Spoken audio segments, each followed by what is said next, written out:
Welcome. Welcome to the corner. So we just sat here and power read through the second half of the chapter. Yeah, we did. And I have to tell you, I'm quite impressed with Lexi's reading skills. And I just wanted everybody to know that. She blew me away. Thank you. She reads quick. And she comprehends. And that is impressive to me. You're blowing me away that you're talking about this other. I just want everyone to know that this girl is so smart. So smart. Don't give me a big head now. I'm not giving you a big head. I am lifting you up. Thanks. So whenever you're thinking to yourself, I'm not smart, you just remember this conversation. I read faster than Tara. That's I right. am smart. I love it. How is everybody? How have you been? This week was like a weird week. We forgot to come in and record. Did you forget or did I just forget? I think I forgot as well. I woke up this morning. Well, I had that tension headache yesterday, and I was just like, I couldn't think of anything. Yeah. It's a good thing we didn't do it then. This worked out well. The kids are doing very simple schoolwork. Mm-hmm. Last day of homeschool today. Yes. You know, if we weren't homeschooling an extra and David wasn't in school, I would not have done school this week. I would have just relaxed. Yes. And done nothing.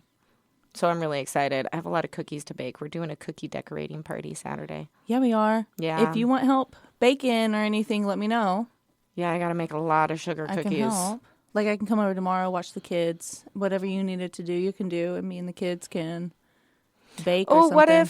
What if, can we use the kitchen to bake here? Yeah, we can.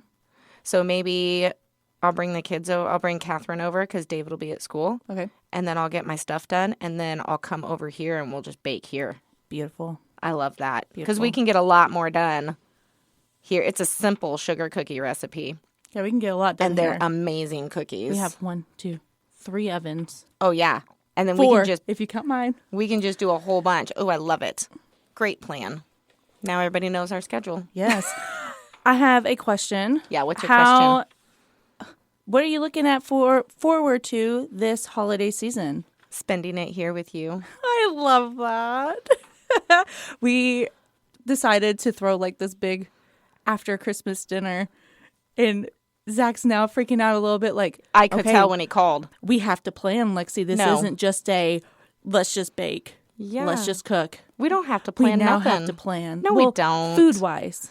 Like, Not who's really. coming? Let's make sure he wants to make sure there's enough food. Has he met me? Well, yeah, but we invited 3 other families. We were going to do it. With just us. And then you guys invited a family. Yeah. And we were like, ooh, that's a great idea. Let's just have it there. And then Another family. they needed community.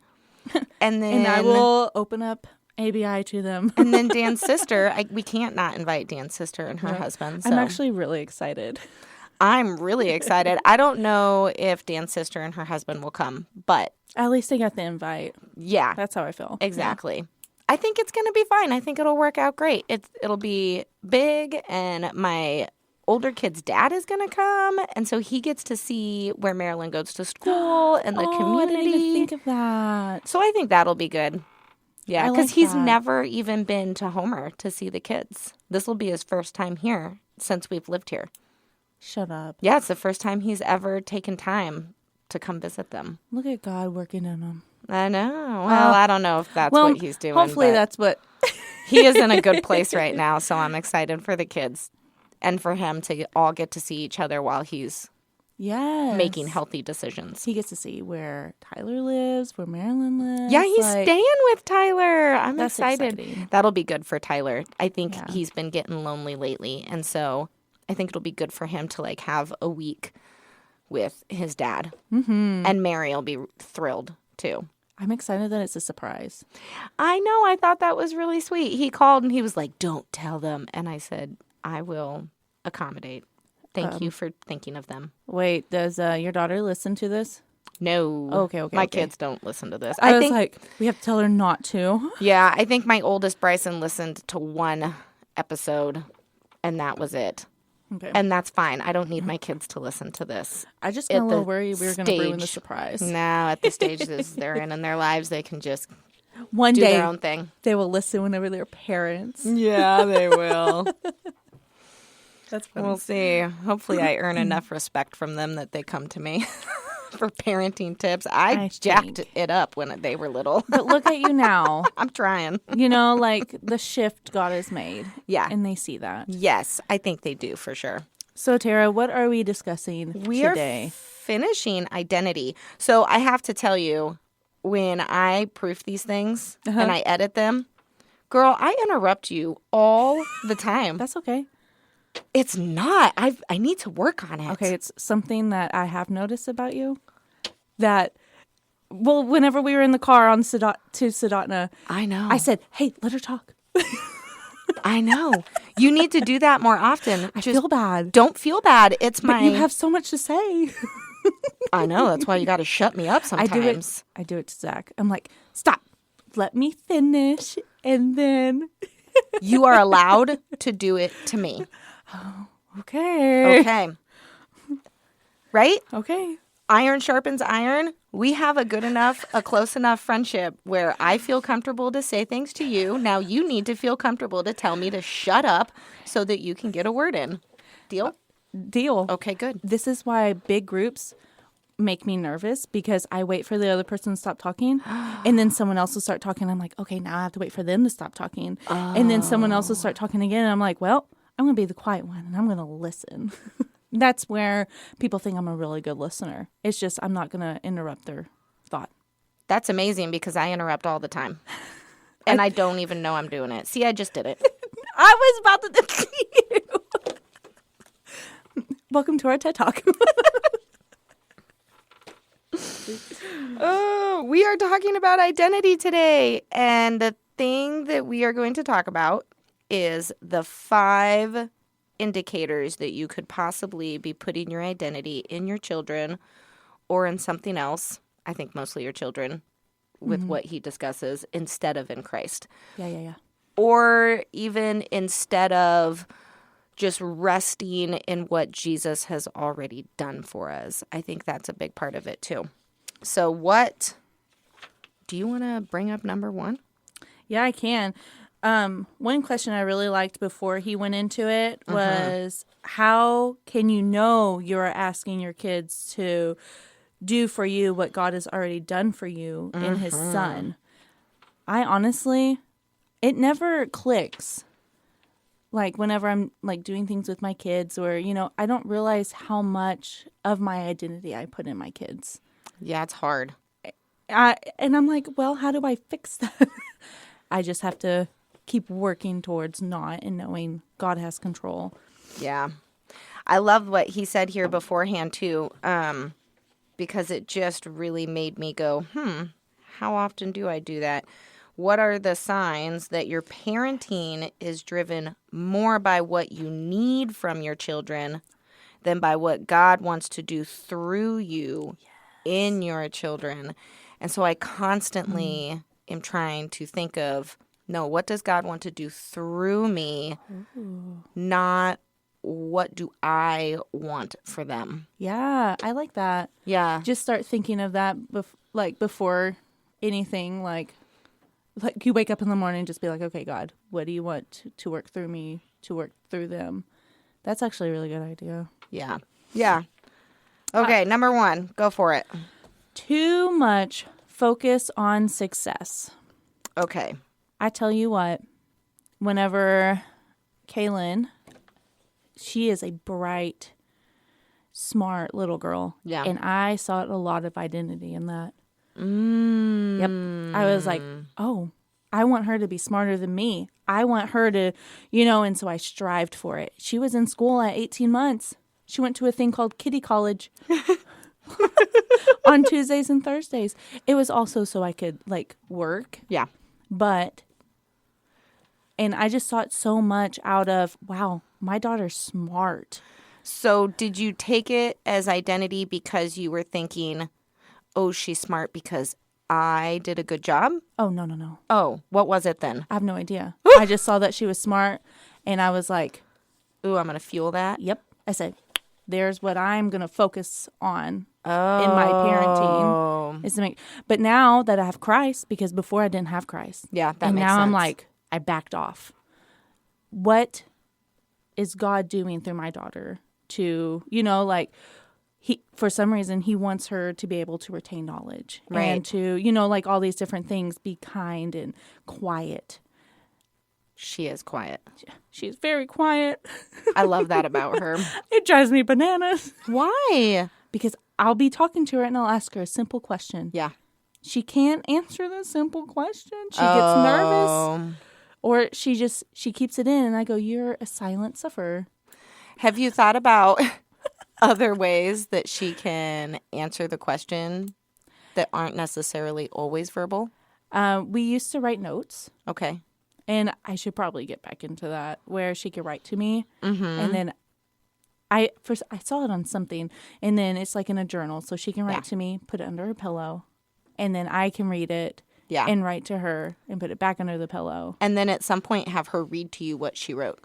Ooh. Because then that practices her actually sharing her thoughts verbally, but she can get it out on paper first. I think I want to try that. I think maybe I can have her pick out the journal and we can write back and forth. Like it's something me and her have. Yeah. But for schoolwork too. Yeah. Because I have noticed that too when we do English when you're not here or with us.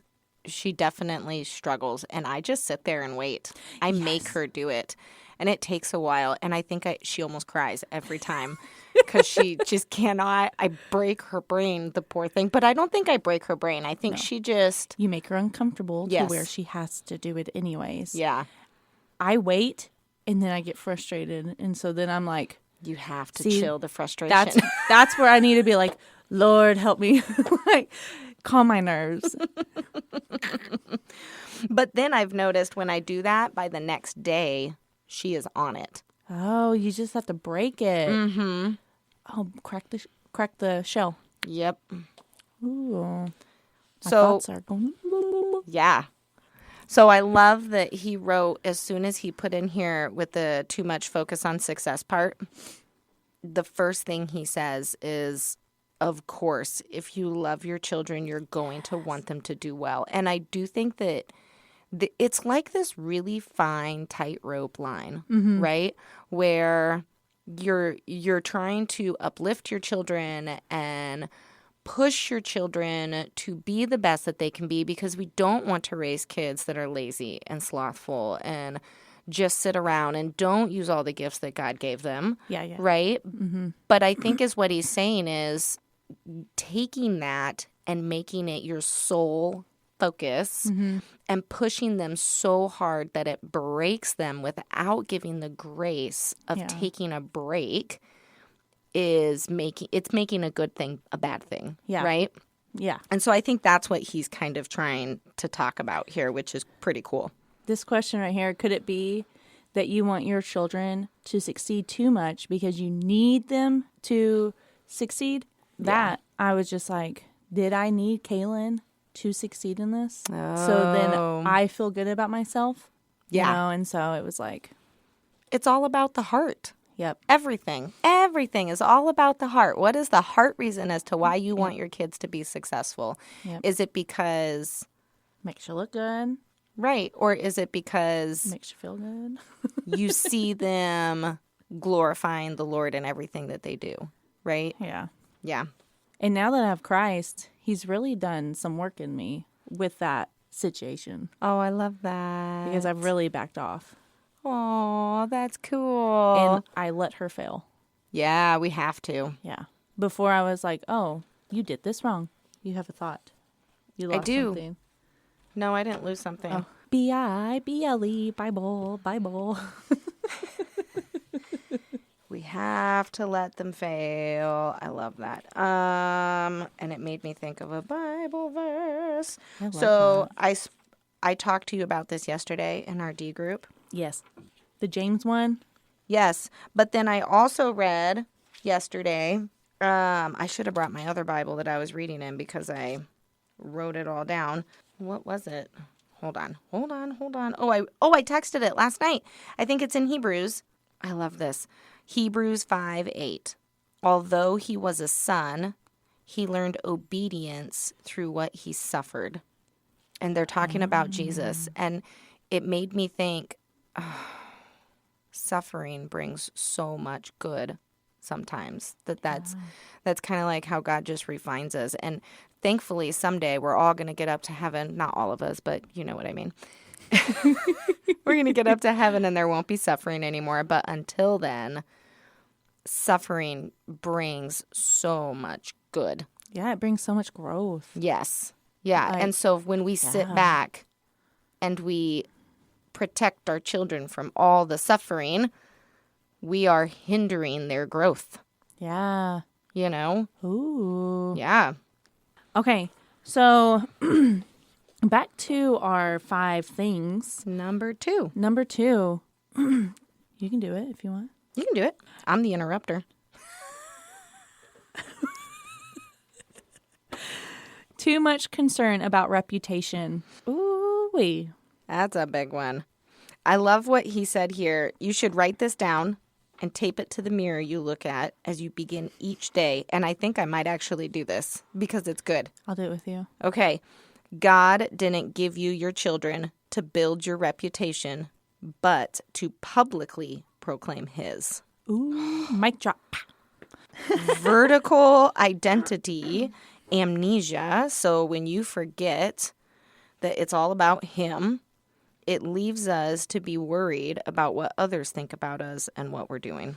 One thing I've really been stuck on is the vertical and the horizontal. Mm-hmm. Because I never thought of it before. It's so big. And since reading this, he talks about it a lot. So it's like sticking. Uh-huh. It's like sticking to me, and it makes love me want to that. be like, am I doing this vertically or am I doing this horizontally? Yeah. Yeah, and a big indicator, I think one of the biggest indicators is caring about what other people think. I used to. I still do sometimes. I still struggle. I kind of just let my kids be. Like, if they're just being hot potatoes, well, then everyone gets to see that we are a hot potato family right now. Yes. And then other Absolutely. times I mean, you still have to correct them when they're being hot potatoes. But I don't get embarrassed as much. Yes, that's the key. I'm like, they're kids. Like, what do you expect? They are sinful little creatures. Do you really Exactly. expect my children to be perfect? Because I don't. Yeah. And Maybe that's what is subconsciously going through parents' minds But maybe that's what's subconsciously going through parents' minds when their kid is misbehaving and they get embarrassed by it. yeah. I don't know why I just thought of that, but that's probably exactly what I would. Oh, we get into that. Yeah, we do. I think it's the It's fourth one. this one. No, it's this one. Oh. It produces in many parents a fear of man that causes us to hide and deny our struggles and present to the world children who are more perfect than any of our children actually are. Social media. Boy. Nobody posts the crazy hard days that they're having with their kids. Yep. They project this sense of perfection Yep. that is so false. Yep. And just makes everyone think that everyone else's kids are these great, amazing kids, when in reality, they are just all sinful like us. Yep. Yeah. That's one thing I hate about social media and why I have to stay off of it. Like, I can't watch certain, like, vlogs, air quotes. I can watch, like, the funny things or, like, the teaching things. But whenever people's family comes up, I'm like, oh, look at their kids being so good. Or, oh, my Yeah. gosh, look, their house is always so clean. Yeah. It's not. No, it's not. It's such a lie. Well, and even then, who really wants to live in a perfectly clean house all the time? I mean, I enjoy a clean house. I enjoy a clean house. It makes my brain feel good. It makes it feel organized. It makes it feel so good. I cannot have visual chaos with verbal chaos at the same time. I can't. I cannot do it. I get overstim and I'm just like a banshee, like, whoa. Yeah, I get overstimulated too. But the reality is, if you're clean, your house is always clean all of the time. It means your kids aren't really being kids. Oh, that's true. So sometimes That is true. as I'm cleaning, my husband and I will look at each other as we're like picking up paper from the crafts that they randomly do all the time and the cards that are everywhere and the toys. And we were like, we always constantly remind each other, at least they're not on an electronic. Yes. At least they're living. At least they're being creative. They're using their brains. I would much rather clean up a mess from little kids. I'm not talking about disrespectful teenagers that can't pick up after themselves. So there's a difference for me. Yeah. There's a certain age, and then you're like, okay. Yeah. And so sometimes I just have to remind myself that. I love that my children are creative as I scoop up all of the garbage off my table. No, you know what I've been doing is I make them clean up. Here's the bad thing about it. My kids now don't want to play in their room because they have to clean their room. They don't want to make a mess because they don't want to clean it up. And I go, that's just part of it. Yeah, it is. So one thing that I was thinking about, were you done? Yeah. Okay. So now I'm going to be oversensitive to it, which I need to be. But one thing I was thinking about when we had a whole bunch of kids over, I think on Sunday, Catherine and David were like, they need to help. And I went, wouldn't this be a beautiful opportunity? Because, okay, I'm guilty of this. I know you are because we've talked about it. What?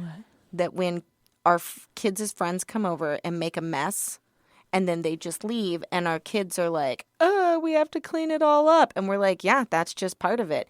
Instead, maybe we should be using that opportunity to say to our kids, what a beautiful way that we can serve our friends by allowing them to come to our home that we are so blessed in with these toys. And I mean, obviously they're going to roll their eyes, right? And they're still going to hate picking up. But the more you say it, the more it will sink in. Yes. Yeah. And it just gives this base of sacrificial love to our children. And I'm not saying go so far with this that you allow other children to walk all over your kids and destroy their stuff. Yeah. So that's the tightrope, right? It's more of just playing, and then it's like, oh, it's time to go home. Yes. Don't worry about picking up. Or if they do help pick up, that's great too. They're obviously not going to get all of it, and it's obviously not going to be perfect. But then at the end of the day, just mentioning that to them, saying, oh man, you are so loving that you are cleaning up this mess for your friends. Mm-hmm. What a great way to serve your friends. I was thinking about that, and I think I'm going to try that. I thought of that last Sunday when I had a whole bunch of kids in my house, and you did not want them there but it was selfish. I just wanted to relax. And I let them come over anyways. That is you. What is it like? Sacrificial love. Yeah. That was my sacrificial love for the day. That's great. It's hard sometimes. Too great a desire for control. What? So you have too much of a desire for control. And I think this is super easy. Everyone wants to control things, especially their children. Yeah. Like that's so simple. That is. But I love what he says here about it because he makes sure that when they're little, it is important that you have a form of control to keep them safe and to guide them. And so I know that we're sitting here saying, don't control your kids. So he explains it here. There is a significant difference between exercising proper parental authority over your children and a desire to exercise such control over their lives that you can be sure to get from them what you think you need. Yes. So there's just a difference, and it's a really tight line. A lot of these to walk. are yes. Just if you go too far one way or you go too far the other way. Yeah. Yeah. And obviously, no one's going to figure out this perfect line and walk it great. Nope. Nobody. Exactly. Yeah. But I love what he wrote here. And so he put under this system of control. So when you have like this very controlling nature of your children, he talks about your children will never have the freedom to make any mistakes. They will never learn how to evaluate choices. They won't learn how to decide between options. They won't learn how to develop a reasonable schedule, even if that means that schedule is different from your schedule and what you want. Yeah. They will never be able to access their potential or to recognize their gifts, or to discern when they are overcommitted, or how to leave time for a healthy relationship with God and others. And in that, they will never learn how to see good things can become bad things when they rule your life. I like that. Yes. And I mean, that right there sums it up. Signed, sealed, delivered. Yes. So what does that mean? That means we all have to sit back and with authority watch our kids suffer. And obviously there's some things, age-appropriate things, that it's almost like dating in your teen years. Man, that's a hard one. I'm not ready. I know. I'm not ready. And I know many parents have different views about this. And so I tend to be a little more relaxed just because it is not a matter of if my kids screw up. It is not a matter of if my kids ever try alcohol or drugs. It is not a matter of, and they might be 30 before they try it. I don't know. But it's just not a matter of if. It is a matter of when. Yes. And while they're under my roof, same with relationships, while they're under my roof, if I can give them proper boundaries and guidelines and rhythms within that, I am still there for them to come to me when it goes south. And at the younger ages, I can still guide them and point them to Christ easier than when they're adults. Yes. So that's my take on it. And I know everybody has their own take, and that's fine. I respect the way other people do it. It's just the way I do it. Kids are crazy. They are crazy. Okay, and number 4 is too much emphasis on doing rather than being. I think we just talked a little bit of this. We did. I do want to mention one more thing that he said in Control because I really, really loved it. Could it be that your quest for parenting control has kept you from resting in the perfectly wise control of your Heavenly Father over you and your children? Isn't that? Yeah. Because that kind of is the root of it, right? I think I can do it better, and so I'm going to get it done. And I'm just going to manipulate the situation. And you don't think of those words, but that's exactly what's happening. Yeah. I'm just going to, I know that guy is bad for my teenage daughter. So I'm just going to make all these rules that make it impossible for them to be together and make it to where they can't be together. Or be like, make them think it's their idea. Yeah, which that sometimes I am good at that, actually. But sometimes maybe God needs them to go through that really hard lesson to refine them. Yep. And you need to step back. And when you are sitting there trying to control all of it, you're saying, without really saying it, I know better than God. Yeah. I'm going to keep her safe. Not even realizing it. That's Not even realizing it. it's crazy. Like a lot of these are, you don't realize you're doing it. It's until later. It is a knee-jerk default sin. It's living in the flesh. It's in us. We cannot escape it. And that's why that vertical relationship, like you were saying, is so stinking important, because the more we abide and the more we walk by the Spirit, the more He reveals our hearts to us. Yeah. Okay, number 4. Okay, number 4. Too much emphasis on doing rather than being. I feel like we covered this a little bit. This is in all of them. Absolutely. Oh, I love this. Think about this, he says. Okay, are you ready? I'm thinking. God harnessed all the forces of the natural world and directed all the events of human history so that His Son Jesus would come and by His life and death rescue us from us.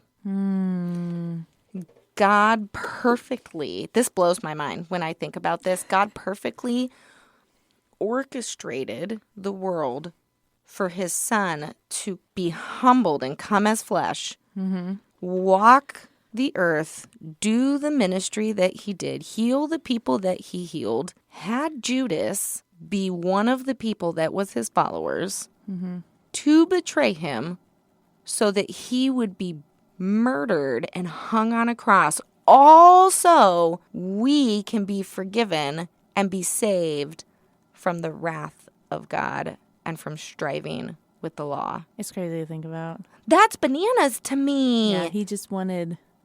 Well, and then we can't It's be cool. like, you were never down there, so you don't understand. He was down there. And he what's- does understand. He does understand. And what's so cool is he humbled himself. He had the power to smite everybody the whole Yep. time he was here. And instead he served them. Yep.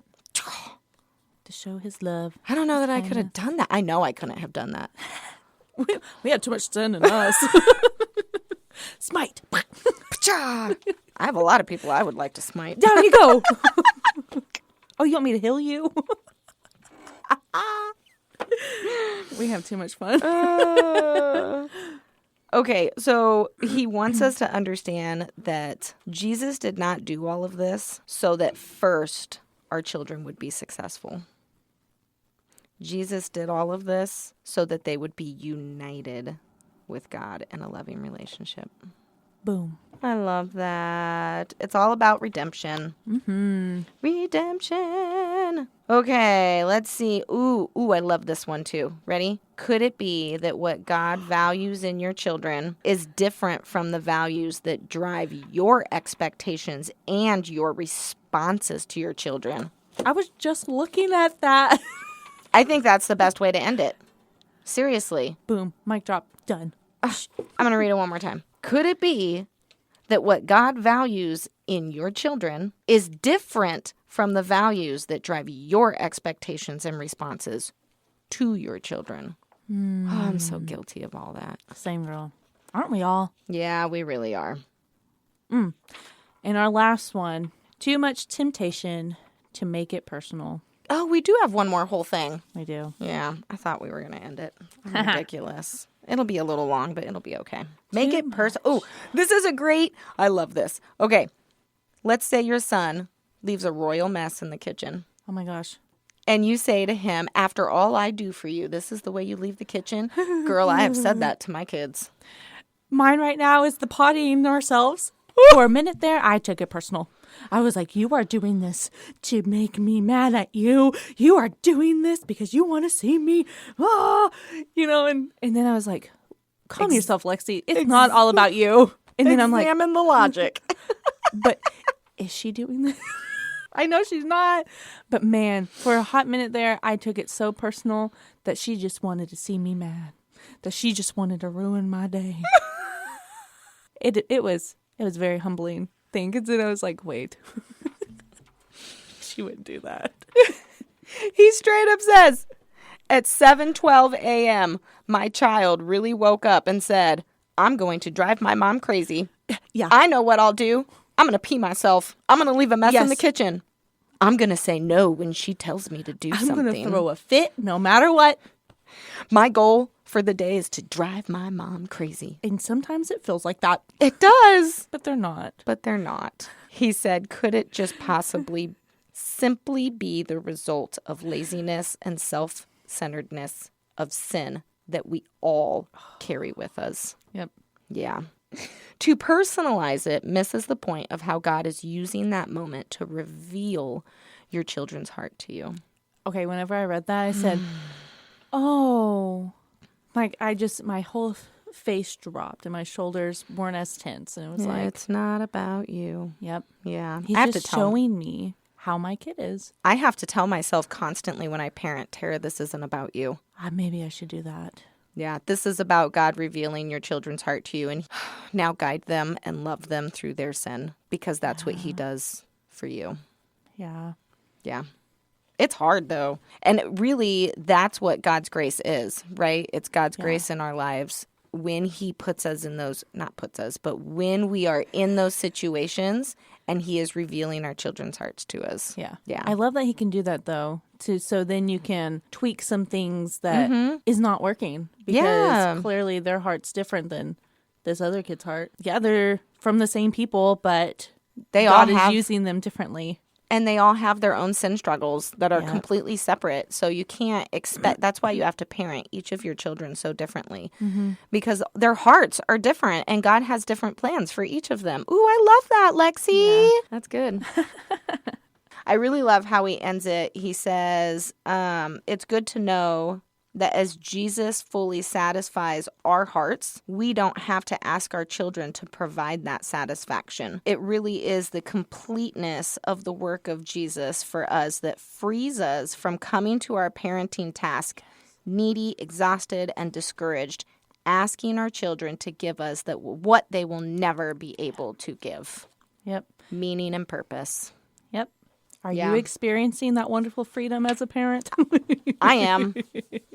I love it too. I'm not great at it, but I'm learning. I definitely notice a difference when I parent more vertically. And I think to myself, okay, what is God trying to show me right now? Mm-hmm. When I get frustrated with my kids. And it's not always right away. So sometimes I react because I have that knee-jerk reaction, that behavior that's ingrained in me. And then I have to stop and go, Tara, what was God trying to show me there? Yep.